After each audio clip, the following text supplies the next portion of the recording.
Shalom, Shalom Israel. I am the brother Yawana from the Great Millstone, Arizona camp, coming back at y'all with Lord's will, another edifying lesson. First and foremost, as always, before I start, I'd like to give all praise, honor, and infinite glory unto Yahweh, Bahashem, Yahweh Shai, Bahashem, Rachach Wadash. Double honors to the elder apostles of Great Millstone, our teachers. Shalom to you brothers pushing and teaching this truth across the four winds of this earth. And as always, peace, blessings, and many salutations be to you sincere Akyam wa Akwath, you brothers, along with you few sisters, who are given all diligence in these last days.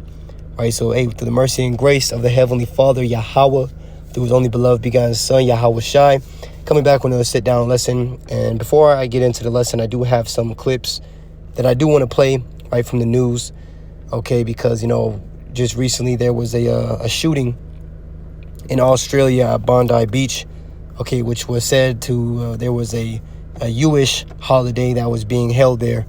And, there were some victims and I believe a casualty, some people injured, so, just wanted to speak on it in the spirit, okay, and what ultimately, these kinds of situations will, further lead to in the future, okay, for us as believers. But before I get into those videos, I do want to read this. This video is for fair use.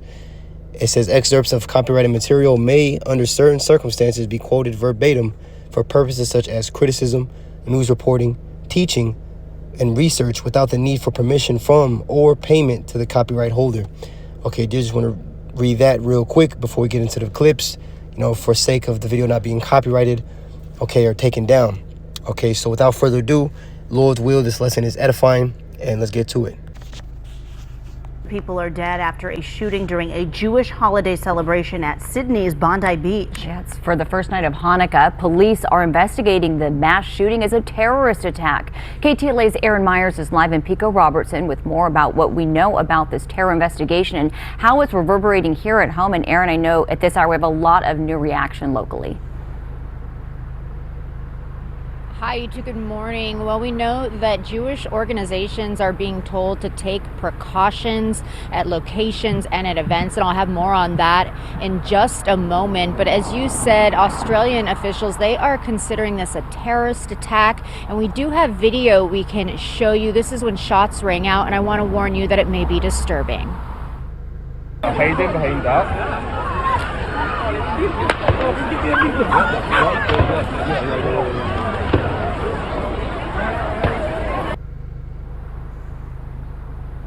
You can hear multiple gunshots at Bondi Beach. It's believed more than 1,000 people were at this event, which was celebrating the first night of Hanukkah, when two gunmen opened fire on the crowd, sending people running. The organizers of the event called it a perfect family event to celebrate light, warmth, and community. A night meant to be filled with live entertainment, music, games, and activities for all ages. A witness saying at least one child was among the injured. I seen like a kid, like she was like maybe 8 years old. She got injured on the leg and she was crying and she was on the ground. And this video graphic as well. Authorities say that these are possibly the two gunmen. You can hear them shooting. Now, we are told one of the gunmen was shot and killed by police. The other arrested and is said to be in critical condition. Along with the 11 victims that were killed, another 29 people were injured, including 2 police officers. Officials have declared this a terrorist attack due to the type of event that was targeted and the weapons used. The state's premier saying this attack was designed to target Sydney's Jewish community. A number of suspicious items were located in the area, including an improvised explosive device found in one of the suspects' cars. CNN says officials are still seeing if there are any other suspects involved. Now, a local rabbi in Sydney spoke out about anti-Semitism in Australia and abroad. There has been a terrible amount of anti-Semitism in the world right now, and we felt a lot of that here too.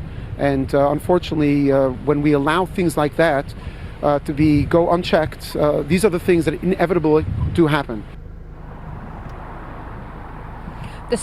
The Secure Community Network is urging Jewish organizations to take precautions, saying to coordinate with local law enforcement, extend event security. There is no place in Australia for anti-Semitism. It is an evil that tears at the fabric of our country. It puts the peaceful, free and equal society that we cherish at risk. Today I'm announcing a significant number of additional actions to build on the plan. Firstly, the Attorney-General and Minister for Home Affairs will develop a package of legislative reforms to crack down on those who spread hate, division and radicalisation. The National Security Committee has agreed that changes will include the following 5 points. Agreed changes will include: 1. Aggravated hate speech offence for preachers and leaders who promote violence. Secondly, increased penalties for hate speech promoting violence. Thirdly, making hate an aggravating factor in sentencing crimes for online threats and harassment. Fourthly, developing a regime for listing organisations whose leaders engage in hate speech promoting violence or racial hatred.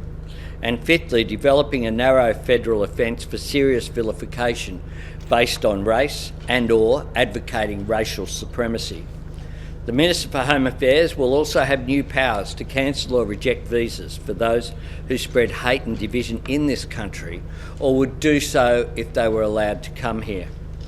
David Gonski has agreed to lead a 12-month task force which will include the envoy to ensure the Australian education system prevents, tackles and properly responds to anti-Semitism.